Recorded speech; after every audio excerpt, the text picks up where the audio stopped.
Seja bem-vindo, seja bem-vinda a mais um webinar da EduBricks. Que bom que você está aqui comigo prestigiando esse conteúdo. Hoje a gente vai falar sobre cultura e controle. O título: Regras punitivas matam a inovação. Como gerir autonomia e transparência radical nada mais é do que falar sobre cultura organizacional. Esse tema, esse conteúdo que eu estou trazendo aqui para você faz parte de uma série de webinars e todos eles estão disponíveis na minha página do LinkedIn.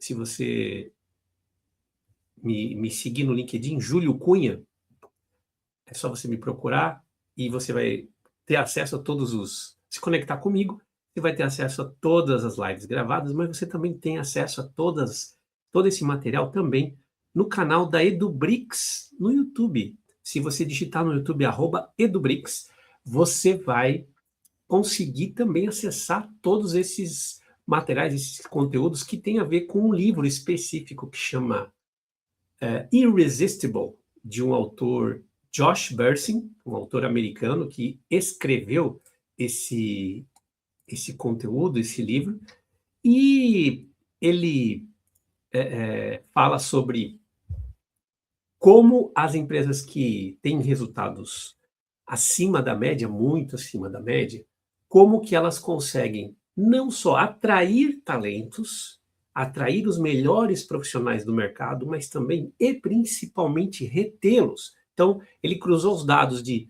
empresas que têm resultados de negócio fora da curva com empresas que têm indicadores de RH publicados também fora da curva. E ele começou a estudar o que essas empresas fazem. Qual é o segredo ou quais são os segredos? Hoje a gente está falando sobre o quarto segredo que o Josh Bersin propaga no livro dele, que tem a ver com ter cultura e não regras. Ou seja, as organizações irresistíveis são focadas nas pessoas e têm menos regras punitivas e mais hábitos, rituais que privilegiam principalmente a confiança, a transparência e a autonomia. A gente vai entrar em cada um desses aspectos, cada um desses pilares, na verdade, e a citação que ele faz no livro é de um fundador chamado John Mackey, que fundou uma rede chamada Whole Foods, é uma rede de varejo de alimentos frescos, de alimentos saudáveis nos Estados Unidos, e ele diz que se você tem a sorte de ser um empregador, tem uma enorme obrigação moral de garantir que as pessoas realmente anseiem por vir trabalhar de manhã. Ou seja, você tem que construir um ambiente que as pessoas tenham vontade de estar, vontade de pertencer, vontade de participar. E isso é fácil? Isso é simples? Obviamente que não. Não é simples, não é trivial e não é qualquer empresa que consegue criar esse ambiente. Por quê? Porque a gente ainda tem o peso do nosso legado, da nossa herança, que foi baseada num modelo de controle, hierarquia, centralização de decisões, baseados principalmente nos modelos que existiam de organização no começo do século XX e que foram imitados dentro das empresas, que foi basicamente o Exército e a Igreja Católica, onde um modelo centralizado, nessa época, era considerado bem-sucedido para conseguir atingir objetivos. Então, o mundo empresarial não tinha muito onde se inspirar, acabou importando ou adaptando esses conceitos para conseguir executar planos estratégicos, para conseguir ampliar a produção, para conseguir ter escala, que principalmente esse era o nome do jogo no início do século XX, quando a Revolução Industrial trouxe uma nova forma de produção, trouxe um novo potencial de consumo que não existia antes, ou seja, o custo dos bens manufaturados poderia cair num nível que permitiria qualquer pessoa a consumir. Então, se criou o mercado a partir dessa escala, se criou uma nova realidade a partir da tecnologia industrial.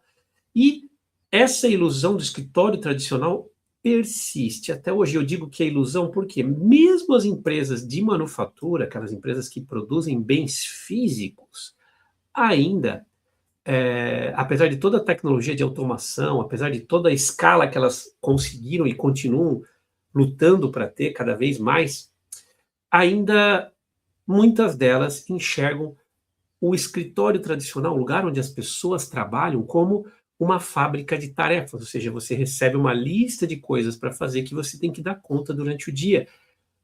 Ainda temos o paradigma da supervisão visual, independente da gente ser trabalhadores do conhecimento, né, de nós sermos trabalhadores do conhecimento, os nossos ambientes de trabalho, se você olhar para o lugar que você está trabalhando agora, provavelmente a mesa do chefe fica no fundo da sala, onde ele pode ver todo mundo, ou a maior mesa é a do chefe. Enfim, ainda em muitos lugares você encontra esse conceito, né? Horários rígidos, controle de cima para baixo. Eu vou falar também de algumas coisas que o Josh Bersin falou nesse livro e que eu acho difícil de aplicar em alguns países, como o Brasil, por exemplo, onde algumas questões dessas são proibidas até pela legislação trabalhista vigente. No nosso caso aqui, a CLT, impede algumas flexibilizações que ele sugere ou que ele cita como um bom exemplo. Nesse novo paradoxo, a ilusão do escritório passa a dar lugar a um novo tipo de trabalho, né, uma nova realidade, que é o escritório como um ambiente que une o físico e o virtual, ou seja, o trabalho é onde você está ou onde você estiver e não um endereço físico. É um lugar onde as pessoas vão para criar, colaborar, comer, viver.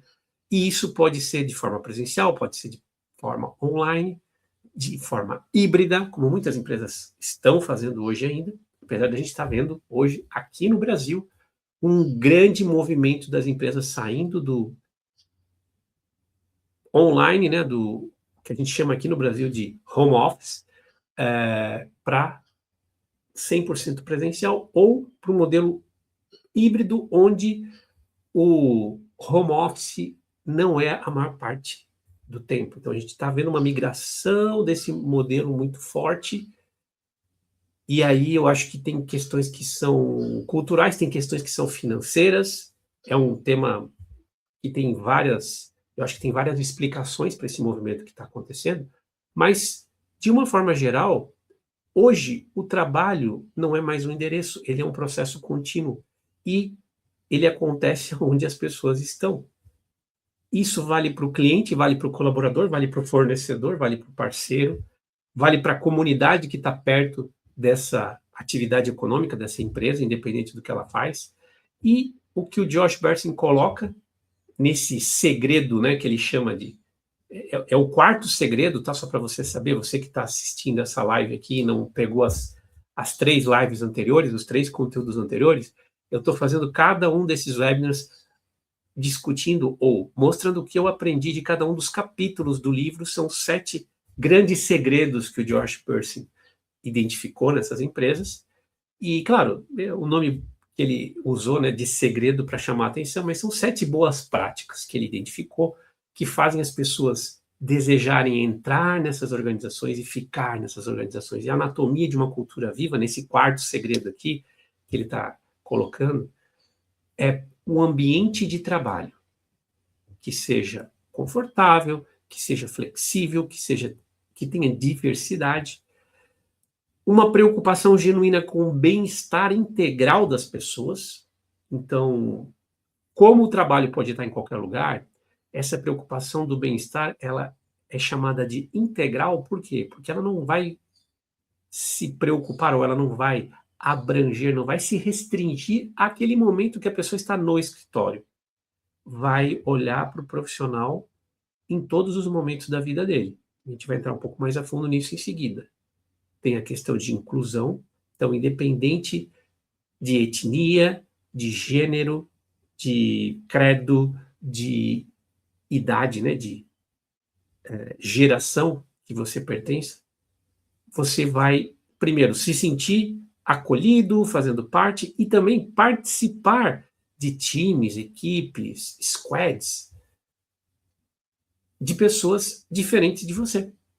E você vai começar a exercitar partes do seu cérebro que antes, quando você talvez não tinha essa oportunidade de atuar num ambiente tão diverso culturalmente, etnicamente, geracionalmente, né, falando, você não tinha esse estímulo tão forte. Então é muito diferente você trabalhar numa equipe que tem homens, mulheres, de gerações diferentes, de culturas diferentes, e você trabalhar num time que todo mundo é muito parecido. São duas dinâmicas diferentes, e não existe uma dinâmica certa, nenhuma errada, mas estudos comprovam que quanto mais diverso o time, maior as chances dos projetos e dos processos caminharem melhor por uma série de questões que tem a ver com como o nosso cérebro trabalha num ambiente diferente. Tem que ter reconhecimento e recompensa. Então, isso é algo que foge um pouco do padrão, apesar de ser algo que todo mundo fala que tem, reconhecimento e recompensa está além do salário. Está principalmente conectado com eventos ou marcos importantes que pessoas e times alcançam durante a execução de um processo, de um projeto, e essa grande diferença pode impactar no resultado da empresa. E a flexibilidade também é um dos aspectos que ele coloca como uma boa prática.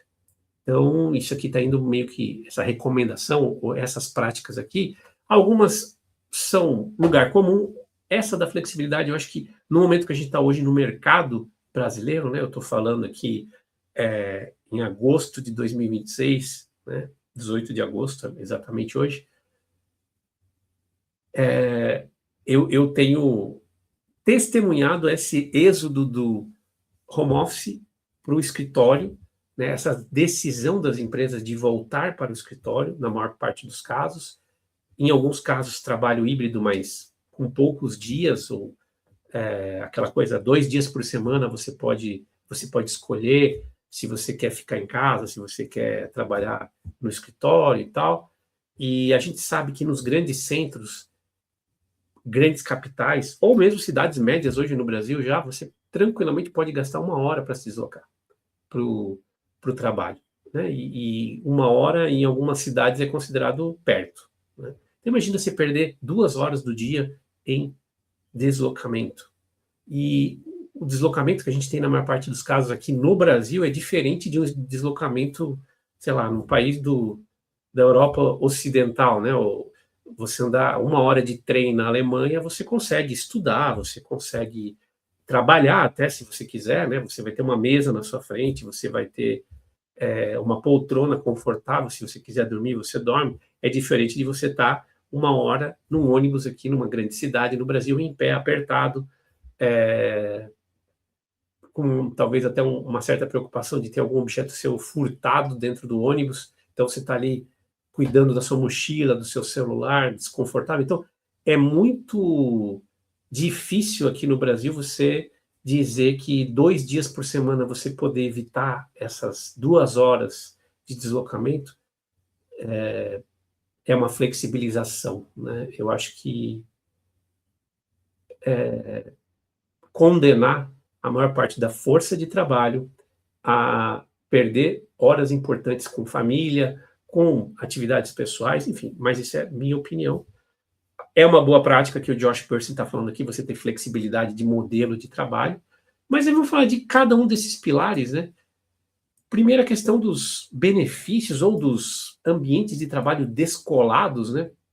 E ele coloca aqui que esse pilar tem muito mais do que decoração, mesa de pebolim, puff, aquela coisa toda que principalmente empresas de tecnologia têm investido muito nos últimos anos, né? Tem a ver mais com pensar o ambiente como se fosse um coworking. Se você já foi num coworking, você sabe do que eu estou falando, né? É um ambiente aberto, é um ambiente onde você pode escolher onde você vai sentar hoje. Então, você não tem a tua salinha ou o teu escritório fixo num lugar. Então, é um ambiente onde Se tiver um lugar livre, você pode ocupar. E, principalmente, esse lugar quebra aquela lógica de, eu entrei na sala, eu sei quem é o chefe, é só olhar para o fundo da sala que eu vou saber quem é o líder. Ou a maior mesa é a do líder. Ou ainda, se tem uma mesa vazia, deve ser a do líder, porque o cara está sempre em reunião. Aqui você tem um ambiente que ele não declara fisicamente ou esteticamente quem que é, ou qual é a hierarquia daquele lugar. Isso passa uma mensagem para os colaboradores que, olha, aqui todo mundo é igual, aqui a gente trabalha em time, e esse aqui é o espaço para a gente colaborar em conjunto.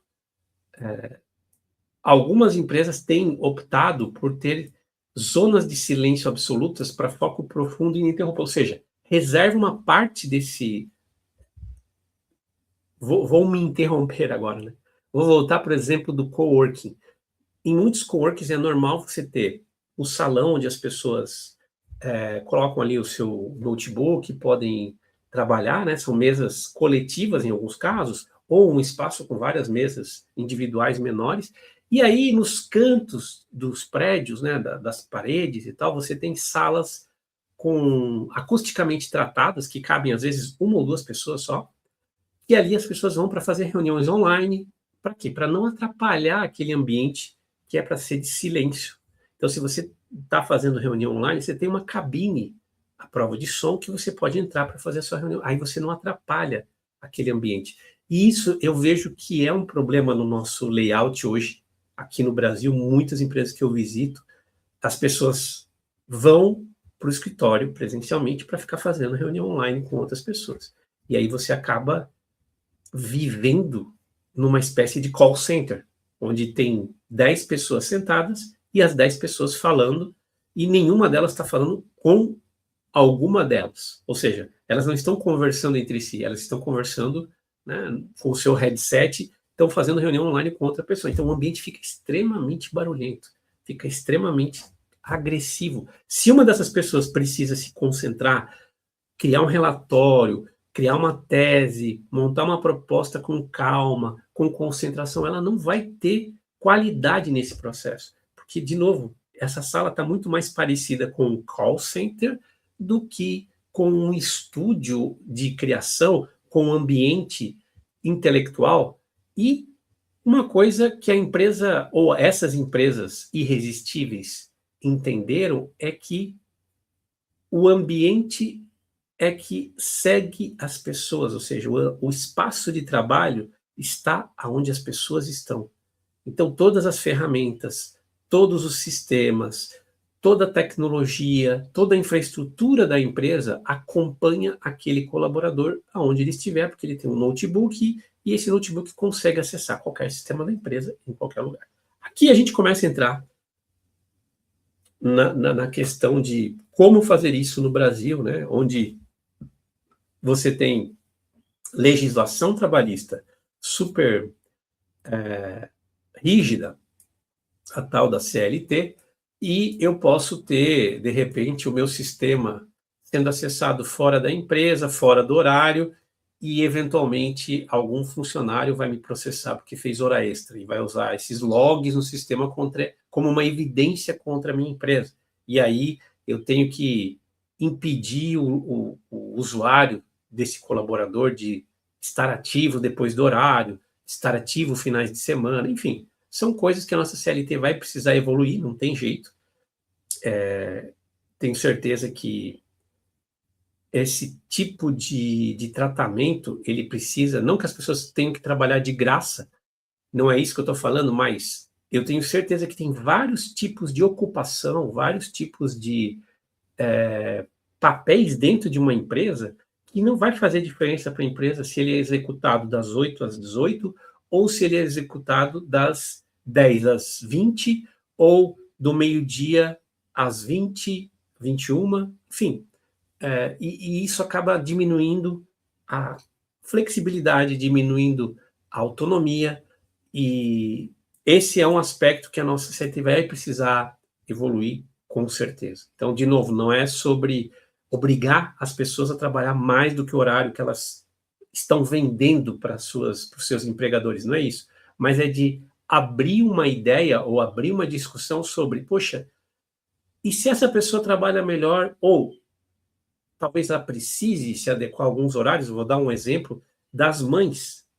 Mães que precisam levar filhos para a escola, ou pais que precisam levar filhos para os médicos, para supervisão pedagógica, para tratamentos especiais e assim por diante, e que poderiam estar compensando as suas horas, né, que poderiam estar trabalhando, de repente, no período que o filho está dormindo, ou antes do filho acordar, ou depois que o filho for dormir, enfim, para compensar essas horas, para se adaptar, ou para que a hora que ele pode e ele deveria estar 100% focado no trabalho, ele vai conseguir estar 100% focado no trabalho, porque ele sabe que o filho dele está seguro, o filho dela está seguro.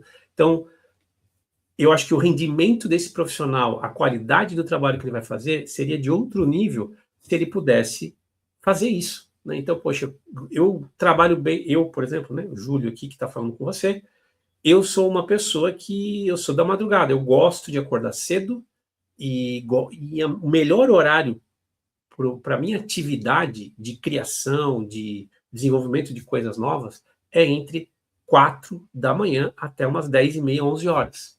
É o melhor horário. Depois disso, eu continuo funcionando, mas a minha energia eu tento dedicá-la mais a questões transacionais. Aí sim, interagir com pessoas, prospecção, falar com pessoas de fora, enfim, resolver questões transacionais. A questão intelectual de criação, de esforço cognitivo, de análise, de, enfim, gestão e outras atividades mais, entre aspas, nobres do ponto de vista cognitivo, que exigem mais pensamento crítico, eu funciono muito melhor entre 4 até as 11 da manhã, né? E eu gosto de dormir cedo. Eu não curto dormir depois das 9 da noite. Meu corpo, desde que eu me conheço por gente, funciona desse jeito. Talvez porque eu sempre estudei de manhã, talvez porque, enfim, não sei. Mas eu funciono desse jeito. E conheço pessoas, a minha esposa, por exemplo, é o contrário de mim. Ela trabalha tranquilamente até 1, 2, 3 horas da manhã e ela rende muito melhor depois das 6 da tarde. É o período que o pique dela está mais alto. Então, ela é uma pessoa mais da noite noturna, né? O funcionamento do corpo dela é diferente do meu.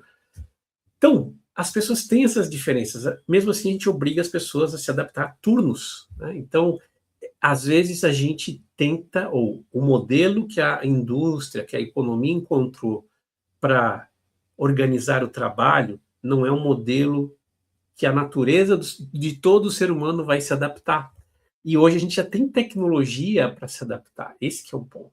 Será que o nosso modelo de contratação não poderia olhar para isso? Não poderia se adaptar para essa, enfim, para essa possibilidade que a tecnologia está dando para a gente hoje? Então, fica essa dúvida, fica esse ponto para a gente discutir, porque essa é uma boa prática que esse Josh Bersin identificou. Um outro pilar que ele expõe aqui é o bem-estar, que isso não é benefício, ou seja, eu tenho bem-estar porque a minha empresa tem um plano de apoio psicológico, ou porque a gente tem um Vale Academia, que dá acesso a muitas academias do Brasil, ou, então assim, a questão do bem-estar está conectada com esse tipo de benefício, com certeza, mas não é só entregar o benefício, é ter isso como um fundamento de gestão de pessoas. E o que significa isso?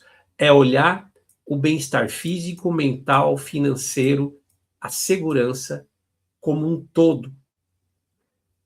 Como que eu consigo tratar esses aspectos aqui? Uma parte vem desses benefícios que eu citei, Gympass, planos aí que dão acesso a psicólogos independentes, inclusive que a empresa não vai ter acesso a nenhuma informação, nenhuma laudo, nenhum tipo de, enfim, nenhum tipo de dado que esse psicólogo eventualmente possa. Não é um psicólogo da empresa, em resumo é isso, é um psicólogo, é uma rede credenciada de profissionais, de terapeutas, às vezes de psiquiatras, enfim, pessoas que atuam na questão da saúde mental, principalmente, você ter isso disponível para o seu colaborador é muito importante, porque 90% da população nunca procurou, principalmente aqui no Brasil.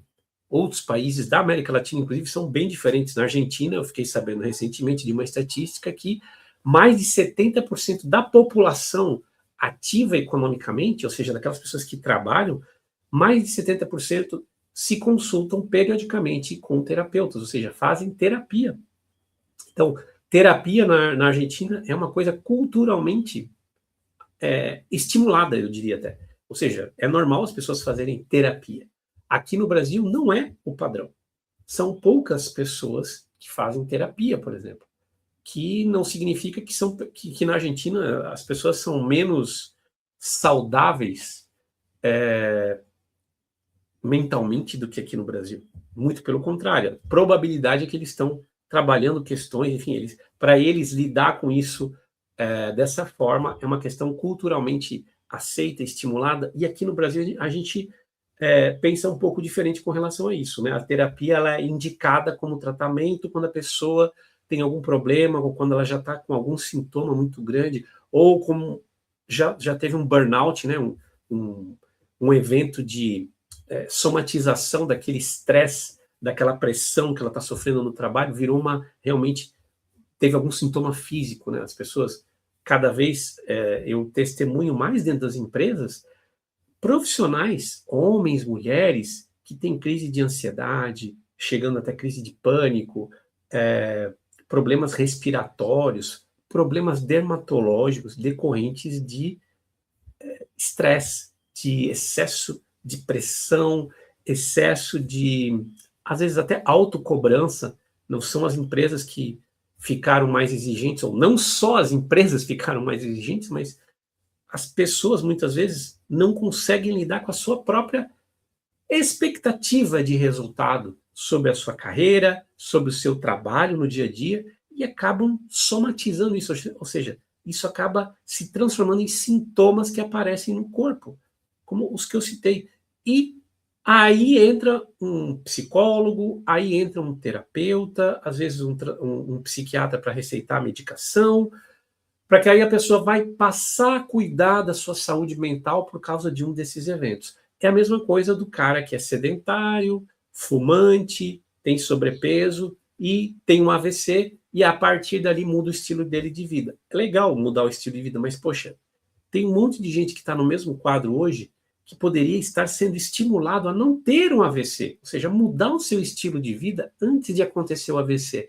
Antes de acontecer o burnout, você também pode mudar o seu estilo de vida com relação ao cuidado da sua saúde mental. É disso que o Josh Bersin está falando, de como a empresa pode motivar, estimular, ou seja, não é só oferecer um benefício, é falar sobre isso de forma ativa, e não é uma ação da área de recursos humanos somente. Claro, que a área de recursos humanos tem que patrocinar, tem que organizar, tem que ajudar, mas as lideranças têm um papel fundamental nesse ponto, que é construir uma cultura de alta performance. Cultura de alta performance tem uma base de pessoas inabaláveis. E aí eu só vou ter inovação, eu só vou ter produtividade se eu tiver uma base de bem-estar consolidada. As pessoas sabem que é bom manter o seu corpo ativo para que o seu físico funcione, sabem que faz parte da saúde cuidar daquilo que você pensa, daquilo que você sente, porque isso também é saúde, e elas entendem que a empresa tem critérios, isso aqui é uma parte importante também do bem-estar, né? Critérios justos de remuneração e critérios justos de ciclo de vida de pessoas. Como assim? As pessoas que são demitidas e as pessoas que são admitidas, a gente vai falar só já em seguida sobre transparência, né? Elas sabem o porquê que as coisas acontecem, por que as pessoas são promovidas, por que as pessoas têm mérito, recebem mérito, porque isso traz segurança e bem-estar financeiro. O terceiro pilar é que a diversidade aumenta o desempenho financeiro das empresas. Essa é a constatação que o George Bersing faz, que traz em números a percepção que muitas pessoas já tinham há muitos anos, e esse número, de certa forma, não é... De certa forma, não é um número que o Josh Bersing descobriu no estudo dele, ele só validou na pesquisa que ele fez, algo que já tinha sido apontado há muitos anos, que quanto mais diversidade de gênero, quanto mais diversidade racial, quanto mais diversidade geracional, maior vai ser a segurança psicológica daquele grupo, maior vai ser o índice de inovação, e mais acelerado vai ser esse índice de inovação, e a diversidade geracional traz o sucesso consistente nos resultados. Por que de cada um desses aspectos? Bom, uma das coisas que ele mostra nesse livro, né, ele estuda, faz algumas meta-análises de estudo, né? Meta-análise é aquela análise sobre análise, né? Ou seja, é uma pesquisa que não foi ele que realizou, mas ele compilou várias pesquisas para justificar essa necessidade ou essa prática de diversidade de gênero, né? Ou seja, times que têm homens e mulheres, traz segurança psicológica porque principalmente as mulheres se sentem mais à vontade de dar a opinião, de contribuir, de liderar, de serem lideradas, porque elas estão vendo mulheres que também são líderes, estão vendo mulheres que também são lideradas, estão vendo times que têm, né, pessoas de diferentes gêneros ali, enfim, que isso traz uma segurança para todo mundo. A diversidade racial traz inovação acelerada. Esse é um indicador interessante que pesquisou equipes que tendem a ter o mesmo perfil racial e equipes que tendem a mesclar as etnias, digamos assim, e mostra que aqueles grupos com diversidade racial conseguem uma amplitude de ideias, de teses, muito superior do que aqueles times que têm pouca variedade de origens, enfim, de etnias, de nacionalidades e assim por diante. Quando você trabalha numa empresa global, você vai começar a entender que existem sim características, né, que são comuns de alguns lugares do mundo e que quando você combina todas essas características num time, você tem resultados surpreendentes. Talvez você constate que, poxa, indianos são super conectados com tecnologia, atenção aos detalhes, e, enfim, e que talvez os alemães sejam super preocupados com a exatidão e fazer certo da primeira vez, e com planejamento, e tem uma disciplina incrível para executar o que foi proposto, e você vai ver que talvez os povos latinos, né, os brasileiros, enfim, podem ter uma criatividade e uma capacidade de trabalho em equipe tremenda, e assim por diante. Imagina botar todo mundo junto num time. Imagina você ter essa oportunidade. Esse é um dos grandes diferenciais de empresas globais que usam essa diversidade como um diferencial competitivo. Elas têm essa pesquisa mostra isso, que essas empresas que têm atuação global e montam times globais multidisciplinares, multigeracionais, com diversidade racial, e aí somando a diversidade geracional, ou seja, idades diferentes, né, pessoas com muita experiência, junto com pessoas que têm muita energia, que são novas, que, né, estão aí começando a carreira, enfim, que estão se posicionando na sua carreira, você costuma ter resultados muito acima da média. Um novo pilar aqui é liderança ou gestão, é escutar. Escutar é o novo gerenciar. Então, reuniões de divulgação de resultados e de informações, que em muitas empresas se chama de town hall, né? É um nome em inglês que veio de reunião comunitária, de um pequeno distrito ou pequeno comunidade mesmo, né? Esse conceito de comunicar à comunidade coisas que todo mundo deveria saber, porque senão não teria nada de comum entre as pessoas. Então, uma das formas de você criar uma comunidade é você dar acesso às mesmas informações para todo mundo. Então, a town hall real é aquela que mostra o que precisa ser mostrado para todo mundo. Não é aquela reunião onde você, né, mostra uma coisa para os líderes, mostra outras coisas para os liderados. Não, você faz uma town hall que vai mostrar tudo para todo mundo. Você economiza tempo e você cria transparência. Segurança psicológica para errar, falar e sugerir. Então, se você é novo na empresa, você pode dar uma sugestão. Se você não é líder, você pode sugerir. Se você é líder, você pode e deve sugerir também.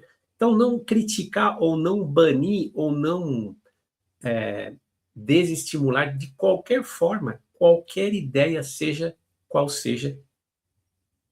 Não é implementar qualquer ideia.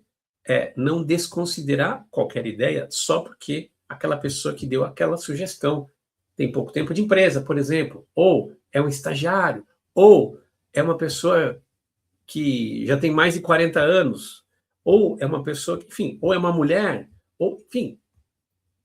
A ideia aqui é as pessoas estarem seguras para sugerir, criticar e também para errar. Essa parte é muito difícil. Claro que tem negócios e funções e papéis que toleram menos o erro, por definição. Então, se você trabalha na indústria aeronáutica, você vai saber do que eu estou falando. Não tem espaço para erro em muitas questões que envolvem definições de cálculos de materiais, de dimensões, de qualidade, enfim, que são inegociáveis e que não podem avançar dentro dos processos por questões que são inerentes ao negócio, né? A aviação não tolera erros, né? Você não pode, né, seguir em frente se aquilo não estiver dentro de um escopo, dentro de uma norma, dentro de uma conformidade. É para isso que existem padrões para serem seguidos. E a gente não está falando aqui de liberar o erro pelo erro, não. Mas a inovação, para ela acontecer, o terreno fértil é o terreno onde as pessoas podem tentar. Então, se você tem um caminho que ainda não está pronto, ou seja, imagina uma estrada, imagina um terreno baldio que você precisa construir um acesso para atravessar esse terreno e está cheio de mato, está cheio de entulho. Então, para chegar do outro lado, a primeira pessoa que for passar, ele não vai construir uma avenida de 2 vias com iluminação, com decoração. Não, ele vai construir uma picada, ele vai construir um atalho, ele vai ser o primeiro a passar por ali. Então, assim, você não pode exigir que, quando ele chegue do outro lado, a avenida esteja pronta. Porque vai vir alguém depois dele que vai conseguir melhorar esse atalho, vai transformar já num caminho. O terceiro pode melhorar esse caminho, já transformar numa rua, e assim por diante, até chegar na avenida com as 4 mãos, né? 2 para ir, 2 para voltar, iluminação pública, detalhes, flores. Então, é esse conceito de errar. É o erro para aprender, ou o erro para viabilizar uma nova prática, para viabilizar uma nova forma de agir, uma nova forma de pensar. Então, você precisa ter esse ambiente pronto para isso. E, às vezes, até estimular isso. Poxa, por que você não tenta diferente? Eu não sei se vai dar certo. Imagina um líder tendo essa conversa com o liderado dentro da sua organização. Olha, fulano ou fulana, eu não tenho resposta para isso que você está fazendo, mas por que você não tenta de um jeito diferente? Pense em alguma coisa diferente, vai lá e tenta fazer. Se você quiser minha opinião, vem aqui, a gente conversa, mas vai lá, pense em algo diferente. Conversa com mais pessoas, troca ideias.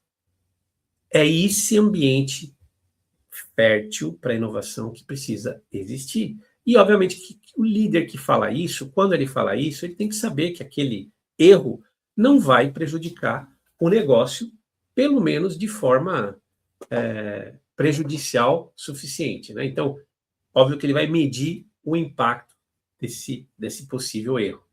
e recompensas que vão muito além do pacote salarial. Aqui a gente também entra numa questão que é impactada aqui no nosso país pela famosa CLT. Então, aqui a gente está falando de recompensas, reconhecimentos por eventos, por resultados, né, que não sejam necessariamente salário fixo.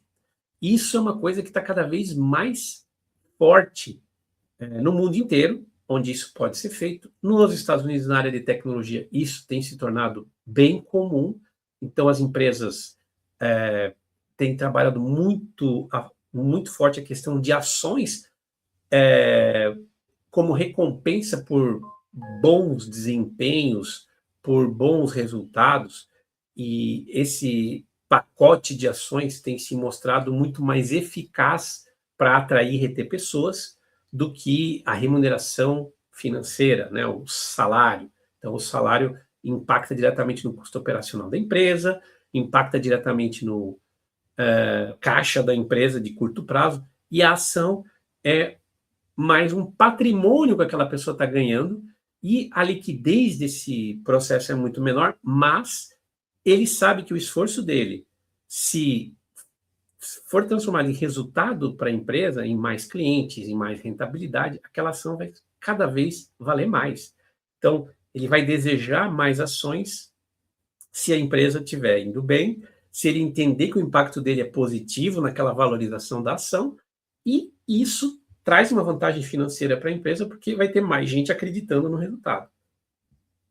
Então, esse processo é conhecido como stock options, né? Opções de ações, onde isso no passado era restrito a executivos e com o passar dos anos isso tem sido aberto para todos os colaboradores em muitas empresas de tecnologia. E eu acho que isso vai começar a acontecer com outros segmentos também. Nosso mercado aqui de ações, né, a nossa bolsa, ainda é amadora, apesar de todas as melhorias que foram feitas, né? Mas, assim, primeiro que a gente só tem uma bolsa de valores no Brasil, que é o Ibovespa, né? É a principal, e poucas empresas que têm ações listadas na bolsa, pelo processo, ainda é muito caro e, enfim, ele privilegia empresas que faturam já perto de bilhão para viabilizar uma abertura de capital, né? O famoso IPO, né? A oferta pública de ações inicial. Tudo isso ainda está engatinhando no Brasil, se a gente for comparar com os Estados Unidos, se a gente for comparar até com o mercado asiático, de uma forma geral. Mas eu vejo que vai ser cada vez mais comum stock options para muitos colaboradores. E a satisfação, de uma forma geral, quando a gente olha lá para a nossa pirâmide de Maslow, né, que falava das necessidades básicas, né, que é a comida, né, é onde eu tenho onde morar, ter o que comer, é o ter, enfim, recurso para poder viver, eu e a minha família. Isso aqui continua, obviamente, sendo muito importante, mas logo em seguida já vem a questão de cultura. Oportunidade e cultura como diferencial irresistível, e continua quando você fala de pertencimento, quando você fala das necessidades que estão mais no topo aqui da pirâmide de Maslow, que tem a ver com aonde eu me encaixo, a qual grupo eu pertenço. Quando você trabalha os pilares que eu coloquei aqui antes, ou que o Josh Bersin colocou no estudo dele, no livro dele, o resultado é muito sensível. Ele é 3,5 vezes maior na percepção da pessoa, né? O impacto é 3,5 vezes mais alto quando você coloca essa questão de oportunidade e cultura dentro da sua empresa. Trabalhar a transparência, trabalhar um ambiente flexível, trabalhar todas essas questões que eu coloquei anteriormente, né? E o quinto pilar aqui, para a gente ir para os finalmente, né? A autonomia é o poder do teu colaborador de decidir o quando e aonde ele vai entregar resultado. Então, tem uma empresa chamada Telstra, que o Josh Bersin traz como um case de várias dessas práticas, né? e tem isso muito forte. Em vez de vigiar tarefas para ver se as pessoas estão trabalhando, eles fornecem clareza sobre os objetivos e cobram resultados. E isso é uma mudança cultural muito grande. Não importa onde você esteja e quando você faça, o que eu preciso é que você faça com qualidade no prazo que o cliente pediu. Então, se você consegue cobrar isso, quer dizer, foi feito dentro do prazo, com a qualidade, cara, obrigado, parabéns. É isso que eu preciso. Ah, mas eu fiz de casa, ou eu fiz antes de ir para a academia, eu fiz no trem vindo para cá, eu vim para o escritório para fazer e fiz no horário comercial. Tanto faz. O que eu preciso saber é se foi feito com qualidade, no prazo que o cliente queria, o custo que o cliente pagou. Então, esse é o modelo dessa Telstra, que não estou recordado de que segmento que ela é, eu acho que é de energia, mas depois eu posso confirmar, botar aqui nos comentários. Esse tipo de autonomia é muito importante para que o colaborador se sinta, ou sinta que ele está num ambiente irresistível. Então, aqui, falando de remuneração, é muito importante também você fugir daquele modelo único para todo mundo, né? E isso também tem a ver com CLT, né? Porque a gente tem aqui a tal da isonomia que está na lei. Eu não posso entregar duas coisas diferentes para pessoas que fazem a mesma coisa, mas fica de olho nessa tendência, né?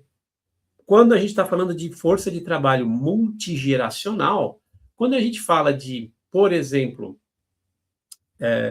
o que interessa a cada geração, provavelmente os jovens vão valorizar mais as férias, a flexibilidade, o tempo livre, enquanto que os sêniores vão valorizar mais plano de saúde, previdência, segurança a longo prazo. Então, quando a gente entra num modelo que é a mesma coisa para todo mundo, a gente vai estar sempre sendo menos atraente para um desses dois grupos. Pensa em alternativas, exercita a tua criatividade para seguir a lei, mas ter a flexibilidade, né? Então, pacotes de benefícios onde as pessoas possam optar de acordo com o que mais interessa para elas, eu acho que vão ser o futuro. A gente já está vendo isso com benefícios flexíveis, mas pacote de remuneração, né, onde entra plano de saúde, previdência e segurança, até questão de férias, enfim, o que eu estou imaginando aqui na minha cabeça que seria muito legal. Bom, eu tenho aqui, ou você escolhe, isso é possível nos Estados Unidos, tá, gente? Então, assim, você pode escolher ter 30 dias de férias por ano ou ter plano de saúde. Lá eles podem fazer isso. Aqui no Brasil, todo mundo tem que ter 30 dias de férias por ano. Então, tem diferenças aí. Mas é disso que o Josh Bernstein ele fala no livro dele, que as empresas têm atuado nesse sentido de dar opções, porque talvez eles não possam dar tudo para todo mundo. Então, eles têm essa flexibilidade. O empregador lá tem essa flexibilidade. Aqui a legislação exige que a gente dê 30 dias de férias para todo mundo. Eu não sei o quanto que a legislação consegue ser flexível aqui no Brasil, mas eu acho que não é, né? Para você, por exemplo, você prefere ter plano de saúde e previdência ou prefere ter mais flexibilidade de home office? Por exemplo, aqui no Brasil, tenho certeza que isso não poderia acontecer também por causa da legislação, né? Então, nos outros países existe essa possibilidade e está sendo muito usada, tá, gente? Só para você saber. E aqui a gente entra na questão também da transparência. Esse é um ponto super sensível, né? Como é que eu faço o pessoal ter confiança na empresa? Começa pela divulgação de informações, compartilhar notícias financeiras sem filtro, assumir problemas operacionais abertamente, mostrar o impacto real do trabalho das pessoas. Então, mostrar os resultados do jeito que eles estão é algo que gera confiança e crescimento. Quanto mais a gente fala sobre isso, quanto mais a gente entende, principalmente, o que está causando uma queda na performance, o que está causando um aumento de performance, quando as pessoas começam a ver a relação entre as coisas, puxa, a gente controlou mais o custo de viagem e a empresa começou a ter um pouco mais de lucro. Olha só, então assim, existe uma correlação entre o nosso esforço de controlar custo e o aumento de lucro. No final das contas, é isso que importa. É mostrar para as pessoas que as atitudes delas influenciam no resultado da empresa. Seja para vender mais, seja para gastar menos, seja para crescer o market share, seja para melhorar a eficiência operacional.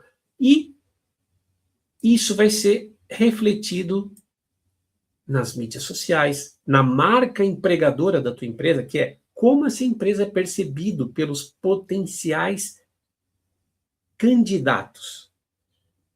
E também fica pensando no teu cliente, tá? Porque o teu cliente pode ser alguém que está olhando esses indicadores de pessoas, de cultura, de como são as coisas dentro da sua empresa. Então, a pressão por transparência é uma demanda principalmente das novas gerações, mas é algo que o mercado também valoriza muito, né? E hoje, com as ferramentas de comunicação dentro das empresas, né? O Teams, o Slack, enfim, o Gira, qualquer que seja a plataforma, lá você tem grupos, você tem, né? Hoje tem o WhatsApp, tem grupo, todo o departamento, toda a diretoria tem um grupo no WhatsApp, enfim. Então você tem ferramenta para fazer isso. Você tem que começar a colocar conteúdo nessa ferramenta, conteúdo que seja relevante, né? Cuidado com aquele WhatsApp que é tudo lindo, maravilhoso, aquele grupo de pessoas que só divulga coisa boa. Olha por aí para tirar uma temperatura. Será que a gente está usando esse poder da tecnologia para divulgar aquilo que precisa ser divulgado, que a gente precisa mudar, que a gente precisa melhorar? Também temos que falar de coisa boa, sim, reconhecer, falar daquilo que deu certo é muito importante, mas se for só isso, talvez não esteja funcionando também. Assim como se eu só aciono o grupo para tentar resolver problema, também não vai funcionar. Então tem que ser uma comunicação contínua, transparente sobre qualquer coisa, independente de ser boa ou ruim. E aqui fica aqui uma sugestão para você fazer um diagnóstico da sua empresa. Tem um passarinho aqui dentro do escritório voando. Se você está na era industrial ou se você está na era digital. Então, você ainda está falando de estrutura, de regra punitiva, ou você já está falando de coisa que vai mudar a sua cultura? A tua preocupação é com escala ou é com velocidade? É produzir, produzir, produzir, ou é alinhar percepções, expectativas e entregar serviço junto com os teus produtos, junto com as tuas ofertas?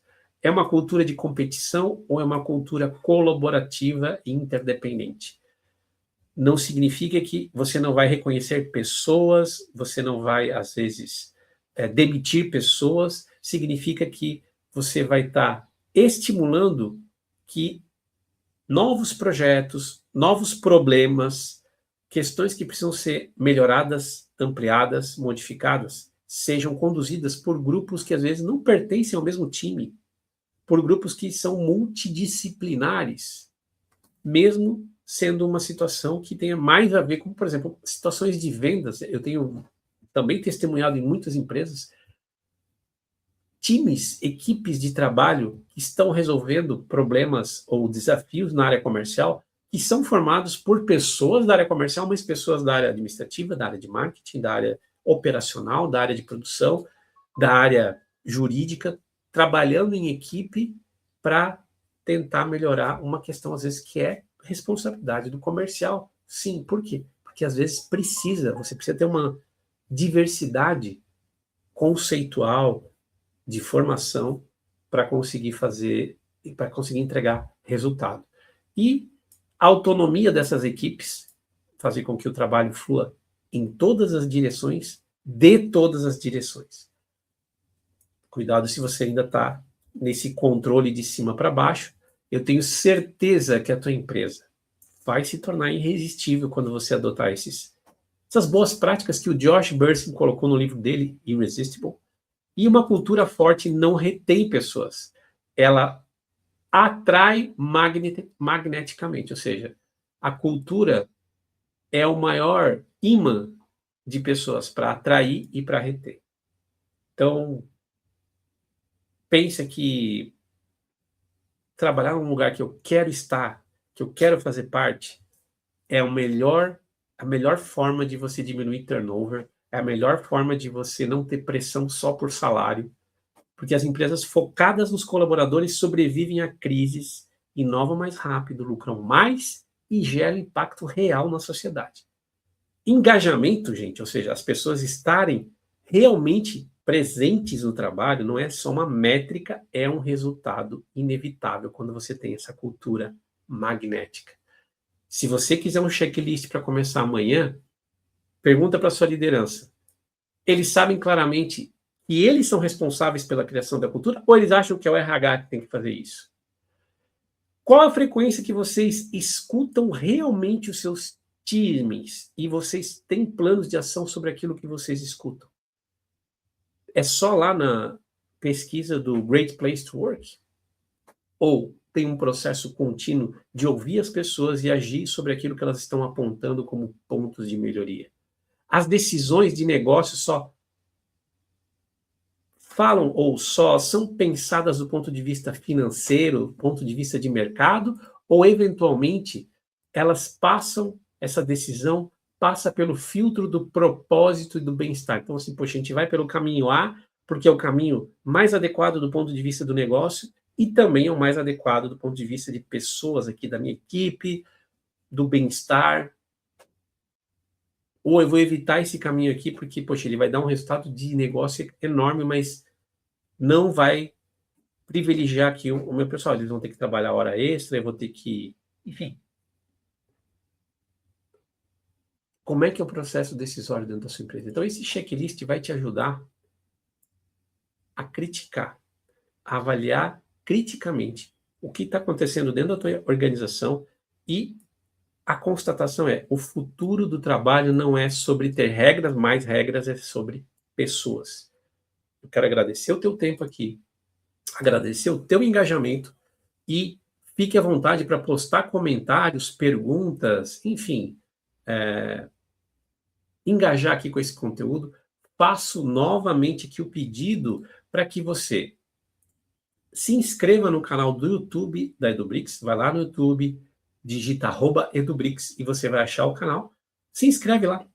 E aqui no LinkedIn, curta também esse vídeo, curta essa live, deixa um comentário aí, me diz de onde que você está falando, como é que está o clima aí, qualquer coisa. Ou comenta sobre esse conteúdo, se você discorda de alguma coisa que o Josh Bersin colocou no livro dele. De novo, quer ver as lives anteriores, está lá no canal do YouTube e também está aqui no meu usuário do LinkedIn. É só você ver publicações que você vai achar. Muito obrigado e te vejo na próxima live. Até mais.